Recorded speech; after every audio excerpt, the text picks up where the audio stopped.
کیسے آئے گا؟ ہم نے خود آگ لگائی ہے چمن میں اپنے، جو قیامت کی سزا ہے میرے نبی پاک علیہ السلام نے فرمایا رب تمہیں سامنے کھڑا کرے گا. اور کس طرح کھڑا کرے گا؟ فرمایا لوگوں کے وجود سے کپڑے اتر جائیں گے، زمین اس طرح دہکے گی جس طرح تانبا زمین پہ رکھا جائے اور آگ جلائی جائے. تانبا دیکھا آپ لوگوں نے؟ یہ بھی گرمی گزری ہے نا، تو فرش پر جب سورج پڑتا تھا تو ننگے پاؤں چلا نہیں جاتا تھا. صحیح کہہ رہا ہوں؟ ننگے پاؤں، بچے کا پیر زمین پہ لگتا تو چیخ اٹھتے ہیں، کہتے ہیں وہ جل گیا پیر. حالانکہ یہ فرش دنیا کے ہیں. اور اگر تانبے کے اندر خاصیت ہے کہ اگر کوئی دھات جلدی اور زیادہ گرم ہوتی ہے تو وہ تانبا ہے. میرے نبی نے مثال دی تو اس کی دی جو سخت تھا. فرمایا تانبے کی طرح زمین تپائی جائے گی اور پھر ننگے پاؤں رب تمہیں کھڑا کرے گا. آج سورج کی پشت تمہاری جانب ہے، قیامت میں منہ تمہاری جانب ہوگا. نیزہ آپ نے دیکھا ہوگا، نیزہ ہوتا تھا. فرمایا یہ جو تم نیزے دیکھتے ہو صرف سوا نیزے کے برابر سورج قریب آ جائے گا اور پھر اللہ تمہیں سامنے کھڑا کر کے تم سے سوال جواب کرے گا. اور حضور نے کہہ دیا ہے تو اب کسی نعت خواں کے کہنے سے بات بدل سکتی، کسی پیر کے کہنے سے جملہ بدل سکتا، کسی خطیب کے کہنے سے فکر نہ کرنا وہ سامنے جنت پڑی ہے، اب بات بدل سکتی. خدا کی رحمت پر بھروسہ رکھنا ضروری ہے، نبی پاک کی شفاعت کی امید رکھنا. بولیے. لیکن جو حضور نے بیان کیا ہے اس کو ماننا بھی یہ بھی ضروری ہے. میرے نبی پاک نے فرمایا اللہ تم سے حساب لے گا اور اللہ پوچھے گا، تم نے جواب دینا ہے. حضور کس کس شے کا؟ فرمایا جو پہنتے ہو اس کا جواب نہیں دینا، جو کھاتے ہو اس کا جواب نہیں دینا، جو اللہ کے راستے میں دیتے ہو اس کا جواب، باقی ہر شے کا جواب دینا ہے. ادھر جو پلاٹ ہے اس کا بھی جواب دینا ہے، اور جو وہ جو بچوں کو پیسے بتائے ان کا بھی جواب دینا ہے، جو چھپائے ہیں ان کا بھی. ثم لتسألن یومئذ عن النعیم. جو کمیٹی اپنے محلے میں ڈالی ہے اس کا بھی جواب دینا ہے، جو سسرال کے علاقے میں ابا جی سے چوری ڈالی ہوئی ہے اس کا جواب بھی، سب کا جواب دینا ہے، تمام حساب کتاب. اور اللہ فرماتے ہیں میں سامنے کھڑا کر کے ہر سوال کا تجھ سے جواب، تجھے ہر سوال کا جواب. اچھا یہ جو بڑے لوگ تھے وہ حساب سے ڈرتے تھے، ہم چھوٹے لوگ ہیں ہم حساب سے ہم نہیں ڈرتے، ہم کہتے ہیں دیکھی جائے گی. بڑے لوگ جو تھے وہ حساب سے. حضرت ابو بکر صدیق دعا کرایا کرتے تھے، دعا کرو اللہ مجھ سے حساب نہ پوچھے. حضرت عمر فاروق رضی اللہ تعالیٰ عنہ اپنے بیٹے سے کہتے تھے بیٹا اپنے باپ کے لیے رحمت کی دعا کرنا، میں درگزر والا ہوں، میں حساب والا کوئی نہیں. بڑے لوگ ڈرتے تھے، بڑے لوگ. حضرت عثمان غنی قبر پہ کھڑے ہوتے تھے تو داڑھی آنسوؤں سے بھیگ جاتی. غلام کہتے ہیں حضور 3 دفعہ نبی پاک نے آپ کو جنت کی بشارت دی ہے، 3 دفعہ بشارت دی ہے تو آپ کیوں اتنا روتے ہیں؟ عثمان غنی فرماتے جس رسول نے مجھے جنتی کہا ہے اسی محبوب نے مجھے فرمایا تھا عثمان قبر آخرت کی منزلوں میں سے پہلی منزل ہے. اور آپ فرماتے میرے تو کمرے میں دیا گل ہو جائے تو مجھے ڈر لگتا ہے، اس میں تو مکمل اندھیرا ہے. آپ فرماتے کھڑکیاں بند ہو تو دم گھٹنے لگتا ہے، اس کو تو دروازہ ہی کوئی نہیں، روشن دان تک نہیں. بھائی جو بڑے تھے وہ ڈر رہے تھے. مولا علی شیر خدا نماز کا وضو کر کے کانپتے تھے، کانپتے. علی آپ مرحب کے سامنے نہیں کانپے، خیبر کا دروازہ اکھاڑتے نہیں کانپے، بدر احد خندق حنین اور خیبر میں نہیں کانپے، تو یہاں آپ فرمانے لگے مالک کے سامنے جاتے ہوئے ڈر آتا ہے. بڑے لوگ کانپتے تھے، بڑے لوگ. آج کون سا جمعہ ہے؟ سارے بولیے. حالانکہ یہ اگلے سال دوبارہ آئے گا، ہمارا نہیں پتا کہ ہم ودا ہو جائیں کہ کیا بنے. یہ کون سا جمعہ ہے؟ آیا جمعۃ الوداع، آئے ہم پڑھیں. آج ایک فکر لے کر کے جانا، ایک سوچ. جہاں روز رات کو بیٹے کی ٹینشن، بیٹی کی ٹینشن، بھائی کی ٹینشن، پوتے کی ٹینشن ہوتی ہے نا، ایک ٹینشن اور اپنے آج ایک ٹینشن بڑھا لو، قبر کی ٹینشن پیدا کر لو، قیامت کی تھوڑی سی فکر کر لو، تھوڑی سی ایک لمحے کے لیے صحیح تھوڑا خیال پیدا کرے. حضرت حسن بصری نام سنا ہوا ہے نا، یہ حضرت علی کے شاگرد ہیں. نبی پاک کے گھر میں آ جاتے تھے کئی دفعہ، بچے تھے جب. حضرت حسن بصری تابعی ہیں. فرماتے خانہ کعبہ میں عمرہ کرنے گیا، طواف کعبہ کر رہا تھا تو بڑا عجیب منظر ہوا، رات کی تنہائی ہوئی. اس وقت کئی دفعہ طواف بند بھی ہوتا تھا، اس لیے کہ رش کم ہوتا تھا تو رات کو سب سو جاتے. کہتے رات ذرا گہری ہوئی تو لوگ اپنا اپنا خیمہ لے کے جاتے تھے. اب تو ہوٹل ہے نا تو خیمے لگتے تھے، لوگ خیمہ لے کے جاتے تھے، جہاں جگہ ملتی تھی خیمہ لگا کے رہتے تھے. فرماتے میں رات کو سویا خیمے میں، ایک دردناک آواز آئی، میٹھی ہے دھیمی ہے پر درد بڑا ہے.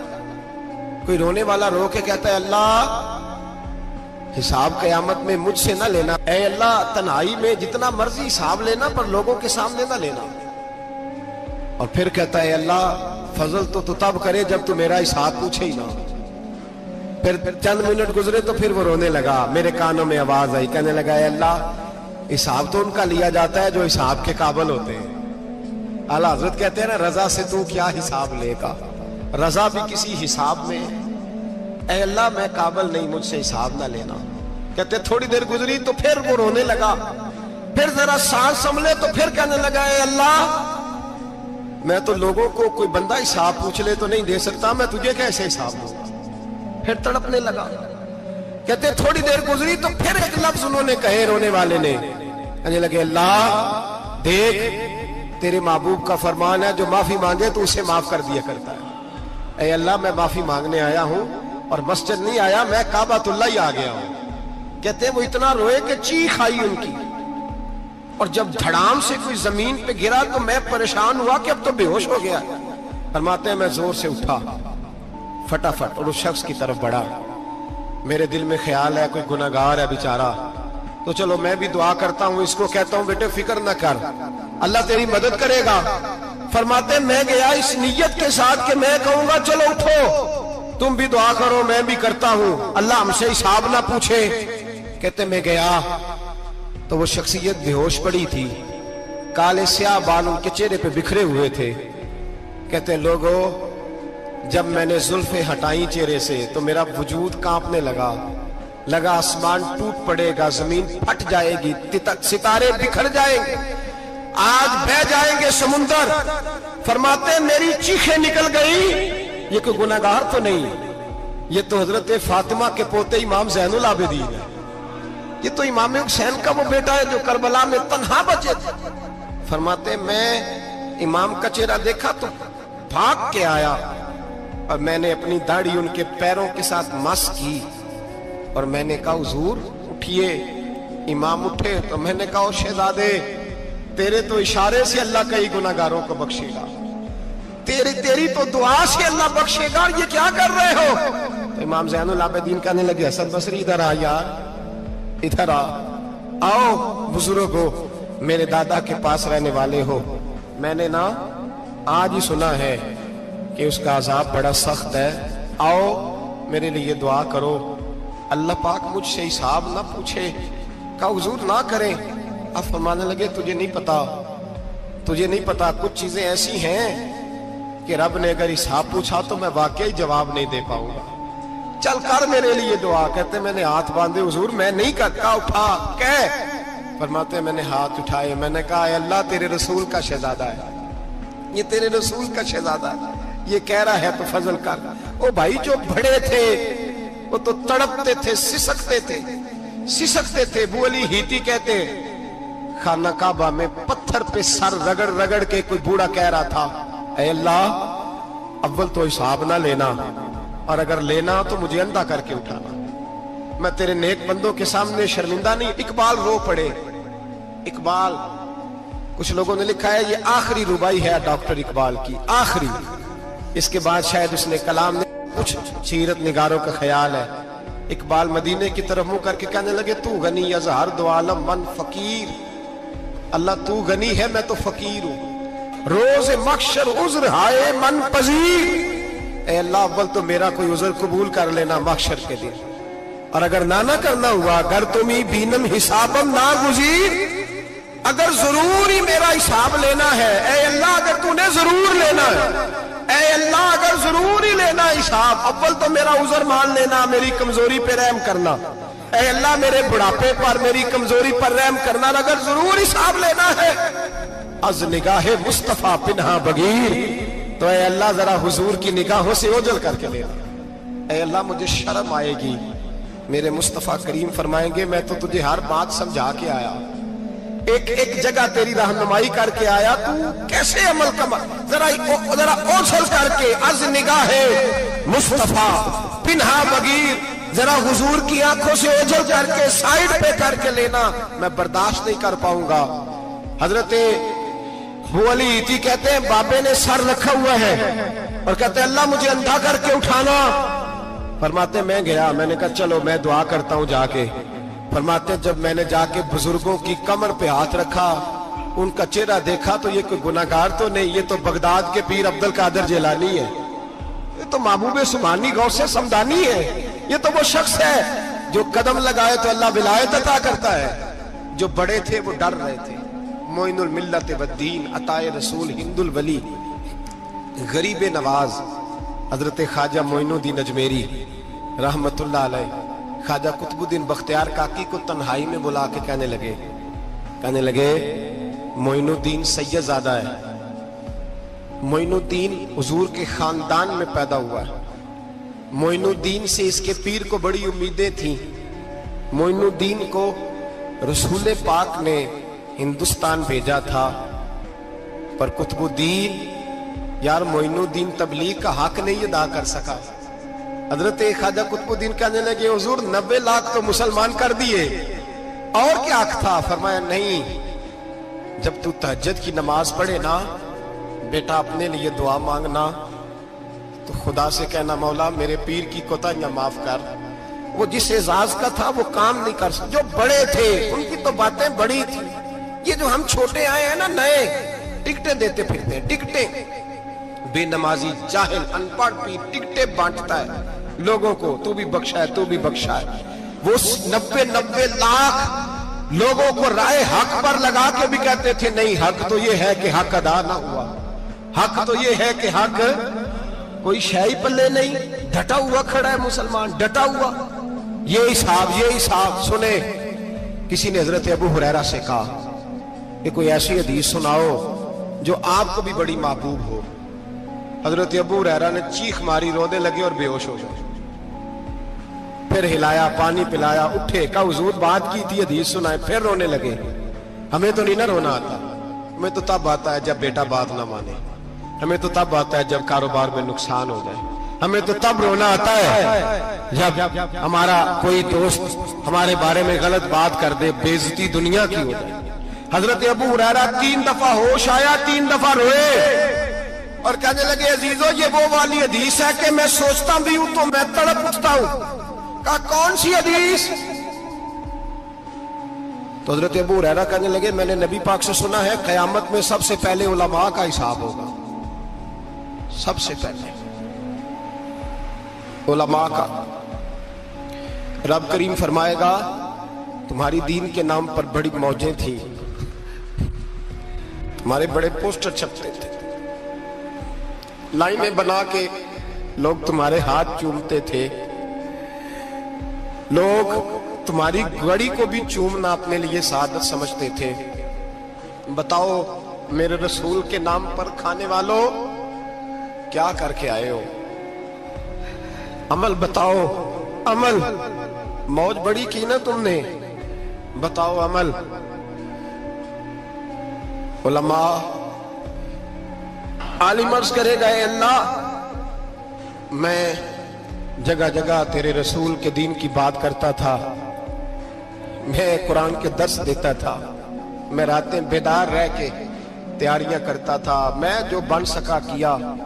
رب فرمائے گا نہیں, تو نے تو اس لیے کیا تھا کہ لوگ تجھے پیر صاحب کہیں, مولانا صاحب کہیں, تیرے نعرے لگائیں تو لگے نہیں پھر تیرے نعرے, پھر لوگوں نے لمبے لمبے القابات پکارے نہیں تیرے. حضور سید عالم علیہ السلام فرماتے پہلا حساب اس کا لے گا جو عالم کہلاتا تھا. رب پوچھے گا تجھے طاقت دی, ہمت دی, بولنے کی صلاحیت دی, اپنے فضل سے دی, بتا کیا کما کے آیا ہے. حضرت ابو ہریرہ روتے ہیں, کہتے ہیں میں بھی تو حدیثیں سناتا ہوں, میں بھی تو عالم ہوں, میرے پیچھے بھی تو لوگ بھاگتے ہیں. لوگوں بتاؤ اگر اللہ نے ابو ہریرہ سے پوچھا تو کیا جواب دے گا؟ اللہ فرمائے گا